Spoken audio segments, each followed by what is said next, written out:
Thorax and thoracic cage. Upper part of trunk is the thorax. It houses the vital organs, lungs and heart. The thoracic viscera is well protected by the osteocartilaginous thoracic cage. Thorax resembles a truncated cone, which is narrow above and broad below. Upper end continues with neck and lower end with abdomen. Upper end is partially separated from neck by suprapleural membrane or Simpson's fascia. Lower end is almost completely separated from abdomen by muscular diaphragm. Thoracic cage, when sectioned transversely, appears kidney or bean-shaped. Transverse diameter is much larger than antero-posterior diameter. It is circular in children below 2 years of age. Thoracic cage.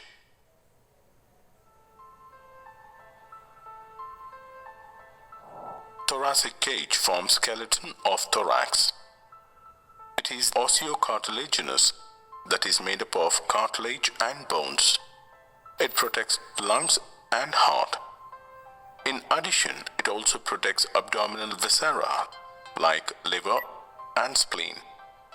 Abdominal viscera are separated by thoracic viscera by diaphragm. The thoracic cage helps in increasing or decreasing the capacity of thorax during respiration. Parts of thoracic cage: anteriorly, sternum, costal cartilage and anterior parts of ribs. Posteriorly, anterior surface of bodies of 12 thoracic vertebrae, intervening intervertebral discs and posterior parts of ribs. Laterally, on either side, lateral parts of ribs.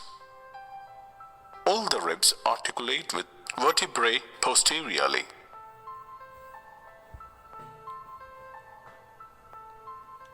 Anteriorly, only upper 7 ribs articulate with sternum. They are known as vertebrosternal ribs or true ribs. Costal cartilages of 8th to 10th ribs join together and then join with the costal cartilage of 7th rib. This forms the costal margin. These ribs are known as vertebrochondral ribs. 11th and 12th ribs do not extend anteriorly and are free at their anterior ends. Hence, they are also known as floating ribs or vertebral ribs.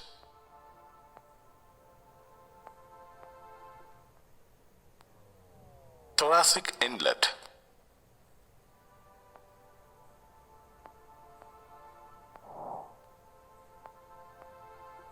The upper end of thoracic cage is called as thoracic inlet, through which the thorax communicates with thoracic cavity.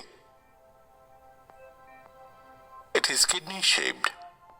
It measures 10 to 12.5 centimeters in transverse plane and about 5 centimeters in antero-posterior plane. It is directed downwards and forwards obliquely. Boundaries: anterior, upper border of manubrium. Posterior, first thoracic vertebra. Laterally, first rib and its cartilage. Anterior part of inlet lies around 4 centimeters below the posterior part. Simpson's fascia. It is also known as suprapleural membrane. It partly separates the thorax from the neck. It is triangular in shape. It is regarded as the flattened tendon of scalenus minimus muscle. The fascia sometimes contains few muscle fibers in it. Attachments: apex is attached to the tip of transverse process of 7th cervical vertebra. Base is attached to the inner border of first rib and its cartilage. Function: It prevents bulging of thoracic structures in the root of the neck during respiration by providing rigidity to the thoracic inlet. Structures passing through the thoracic inlet.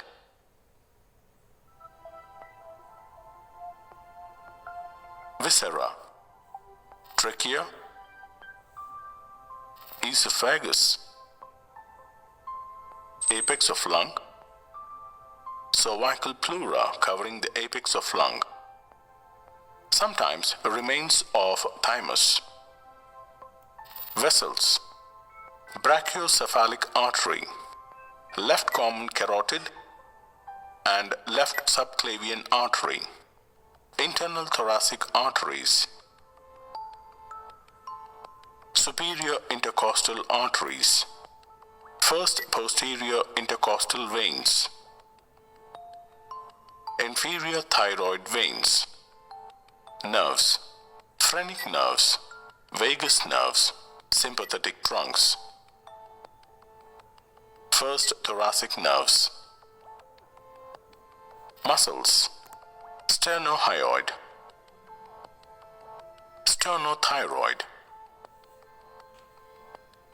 longus colli,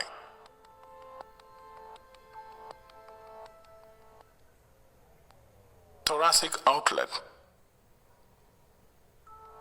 The lower end of thoracic cage is called as thoracic outlet. It is broader than the inlet. It surrounds the upper part of abdominal cavity. Outlet is closed by the diaphragm. Boundaries: anterior, infrasternal angle, posterior, 12th thoracic vertebra, lateral, costal margin. Structures pass in and out of the thorax through openings in the diaphragm.